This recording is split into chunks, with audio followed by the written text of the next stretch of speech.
খুব ভালকে প্ৰচলন হৈছে। সো এনেকুৱা এটা প্ৰতিচ্ছবি আপোনালোকে দেখিবলৈ পাব আৰু ৰাইজে এইটোৰ কথাৰ কাৰণে আজি আমাক ভোট দিব আৰু আমাৰ লগত সবে ওলাই আহিছে। কিন্তু কালি হাগ্ৰামা মহিলাৰী ডাঙৰীয়াৰ ময়ো দেখিছোঁ যে আমি গাখীৰ নিদিয়াৰ লগত আছে বুলি কেনে। হাগ্ৰামা মহিলাৰী ডাঙৰীয়াই কোনটো গাখীৰৰ কথা কৈছে আৰু মুখ্যমন্ত্ৰী ডাঙৰীয়াই কোনটো গাখীৰৰ কথা কৈছে। চাওক, আজিৰ সময়ত অকল চিডলি নহয়, চিডলি নিৰ্বাচন হোৱাৰ কাৰণে আমি চিডলিৰ কথা পাতিছোঁ। বিটিআৰ অঞ্চলৰ ৰাইজ বহুত ভালে আছে, সবে উৎফুল্লিত হৈ আছে। আৰু এইকেইদিন যে নিৰ্বাচনী প্ৰচাৰ হৈ আছে, মোক বহুত মানুহে ক'লে, ইভেন আমাৰ জ্যেষ্ঠ সাংবাদিকো কৈছে যে ক'ৰবাত বাই ইলেকশ্যন হ'লে মেলে মিটিঙে ইমান মানুহ নোলায়। চ' সেইটো এটা বেলেগ এটা প্ৰতিচ্ছবি দেখিবলৈ পাইছে। এইটো কিহৰ কাৰণে হ'ল যে যোৱা 17 বছৰত BPFৰ সময়ত প্ৰত্যেকটো নিৰ্বাচনতে হিংসা হয়, মাৰামাৰি হয়, কেতিয়াবা গুলিও ফুটে আৰু মানুহে ভালকে ভোট দিব নাপায়। ভয় ভীত সদায় মানে এটা প্ৰেছাৰত ৰাখি পেলাই নিৰ্বাচন হৈছিলে। 2020 চনত আমাৰ চৰকাৰ অহাৰ পিছত কোনো এটা নিৰ্বাচনত না হত্যা, না হিংসা, না মাৰপিট, একদম মুক্ত মনেৰে সবে ভোট দিব পাৰিছে। গতিকে মূল গণতন্ত্ৰৰ যিটো আজি বাতাবৰণ, এইটো আজিহে সৃষ্টি হৈছে। গতিকে চিডলি সমষ্টিত আজি ইয়াত আমাৰ মিত্ৰজোঁটৰ প্ৰাৰ্থী নিৰ্মল কুমাৰ ব্ৰহ্ম ডাঙৰীয়াৰ কাৰণে 1%ও চিন্তা কৰিব লগা নাই। তেখেতে বহুত ভোটত বিজয় হৈ আছে। বিটিআৰ অঞ্চলৰ ৰাইজৰ সন্মুখত দুটা প্ৰতিচ্ছবি, এটা হ'ল BPFৰ সময়ৰ হত্যা, হিংসা, বিভিন্ন পৰিৱেশ, বিশৃংখল, জুৱা, মদ, ভাং, আৰু আজিৰ সময়ত ভাল এটা শিক্ষাৰ পৰিৱেশ, খেতি কৰিবলৈ ভাল পৰিৱেশ, সকলো নিৰাপত্তা, দিনে ৰাতি ঘূৰিব পাৰিছে, সব উৎসৱবিলাক যিমান আমাৰ ৰীতি নীতি সংস্কৃতি আছে খুব ভালকে প্ৰচলন হৈছে। চ' এনেকুৱা এটা প্ৰতিচ্ছবি আপোনালোকে দেখিবলৈ পাব আৰু ৰাইজে এইটোৰ কথাৰ কাৰণে আজি আমাক ভোট দিব আৰু আমাৰ লগত সবে ওলাই আহিছে। প্ৰশ্নটো হৈছে যে মুখ্যমন্ত্ৰীয়ে কংগ্ৰেছ আৰু BPF দলক গাখীৰ নোহোৱা গৰুৰ লগত তুলনা কৰাৰ পিছত কালিৰ দিনটোত হাগ্ৰামা মহিলাৰীয়ে আপোনাকে কৈছে 4 বছৰে মুখ্যমন্ত্ৰীয়ে মানে দানা খুৱাই আছে, স্বাস্থ্যৱান হৈ গৈছে, আপোনালোকে গৰুৰ লগত তুলনা কৰিছে কালি।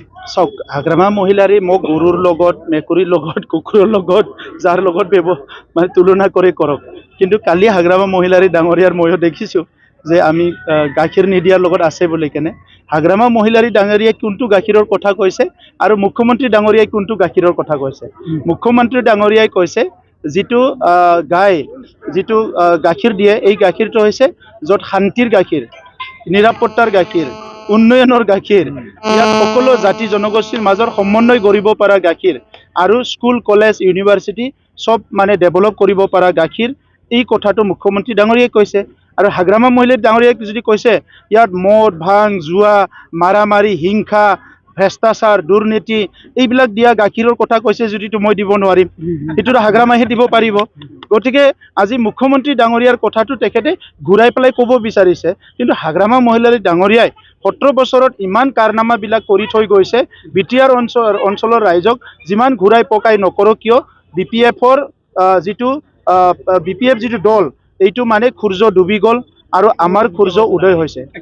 কালি BPFৰ মিটিঙৰ সময়ত আপোনালোকৰ এটা দলীয় পতাকা দেখি হাগ্ৰামা মহিলাৰীয়ে 75 বছৰ 85 বছৰ ঘৰে চাকৰি ফেৰিয়ালৰ নিচিনাকে মানে ইটিকিং কৰিছিল। হাগ্ৰামা মহিলাৰী এনেকুৱাই কৰিব। তেখেতৰ যিটো ব্যৱহাৰ, তেখেতৰ যিটো চিন্তাধাৰা, তেখেতৰ যিটো মানসিকতা, এই লেভেলৰ পৰা আৰু ওপৰত যাব নোৱাৰে। এতিয়া মিডিয়াহে তেখেতক জীয়াই ৰাখিছে আৰু কিনো আছে তেখেতৰ ক'বলৈ গ'লে। আজি মই আপোনালোকক অনুৰোধ কৰিছোঁ, এজন BTR বাসী হিচাপে, চিফ হিচাপে নহয়, UPPL সভাপতি নহয়, এজন সাধাৰণ BTR বাসী, হাগ্ৰামা মহিলাৰী ডাঙৰীয়াক 10টা কিবা এটা শিক্ষাৰ পলিচিৰ কথা সোধক, 10টা কিবা এগ্ৰিকালচাৰ পলিচিৰ ওপৰত সোধক, যুৱকসকলক কেনেকৈ উন্নয়ন কৰিব ইয়াৰ পলিচিটো সোধক আপুনি, কেনেকৈ BTR সদায় শান্তি প্ৰতিষ্ঠা কৰি ৰাখিব ইয়াৰ কথা সোধক আপুনি, কিবা যদি এনচাৰ দিব পাৰে। তেখেতে মই এপছুত থকা সময়তে মোকে টাৰ্গেট কৰিছিলে, মোকে গালি পাৰিছিলে পাৰ্চনেল কৰি পেলাই। এতিয়া কাউন্সিলত অহাৰ পিছতো মই, মোৰ পৰিবাৰ এইটোতে ব্যস্ত। গতিকে BTR অঞ্চলত 35 লাখ জনসাধাৰণ আছে, আমাৰ ক'ত সময় আছে এইবিলাক ক'বৰ কাৰণে। তেখেতৰ বাইদেৱে কি পিন্ধে, কি খায়, কি কৰে, সেইবিলাক মোৰ চাবলৈ কি আছে, এইটো ব্যক্তিগত জীৱন। আজি হাগ্ৰামা মহিলাৰী সকলৰ সেইটোহে, কাৰোবাৰ বডিটো লৈ কথা ক'ব, তেখেতৰ মূৰত চুলি নাই, মইতো একদিনো কোৱা নাই নহয়, তো এইবিলাক কথা কোৱা নেকি?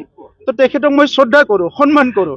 চ' এতিয়া ৰাজনীতিটো ইমান মানে তলত লৈ গৈছে, ইমান তলত নিবলৈ নাপায় মূল্যবোধৰ ৰাজনীতি কৰিব লাগে 17 বছৰ ৰাজনীতি কৰি ভাৰতৰ ৰাজনীতিৰ যদি একো দাড়ি কমা বুজি পোৱা নাই তেনেহ'লেতো আমি সহায় কৰিব নোৱাৰিম গতিকে হাগ্ৰামাৰ কোনো ইস্যু নোহোৱা হৈছে নেকি একদম ইস্যু নাই অপজিশ্যনৰে ইস্যু নাই আৰু হাগ্ৰামাৰ নিচিনা মানুহটো একো ইস্যুৱে নাই ইস্যুও নাই এজেণ্ডাও নাই একো নাই এনেই সেইকাৰণে আবুল তাবুল বুকি দুটামান দিন আৰু মানুহক ব্যস্ত কৰিব তাৰপিছত BPFৰ দোকান চিৰদিনৰ কাৰণে বন্ধ হ'ব আৰু তাৰপিছত আৰু একো নাই এইটো শেষ হৈ যাব আৰু কংগ্ৰেছে যি ধৰণে ইয়াতে এটা নতুন প্ৰত্যাহ্বান সৃষ্টি কৰিব বিচাৰে কংগ্ৰেছে ইয়াত প্ৰত্যাহ্বান সৃষ্টি কৰিবলৈ মই ভাবোঁ যে তেখেতসকলৰ যদি ভাল ভাল নেতাও ইয়াত ওলায় তেনেহ'লেও কমচে কম আৰু 25 বছৰ 30 বছৰ লাগিব কাৰণ ইমান তলত গৈছে আজি যিটো লেভেলত কংগ্ৰেছ আছে ইয়াৰ পৰা যদি প্ৰত্যাহ্বান লেভেলত আহিব লাগে কংগ্ৰেছ ইয়াত বহুত ভাল ভাল নেতা লাগিব ভাল ভাল কাম কৰিব লাগিব আৰু আগৰ 60 বছৰ 70 বছৰ যিটো হৈ গ'ল বা আমাৰ BTCতে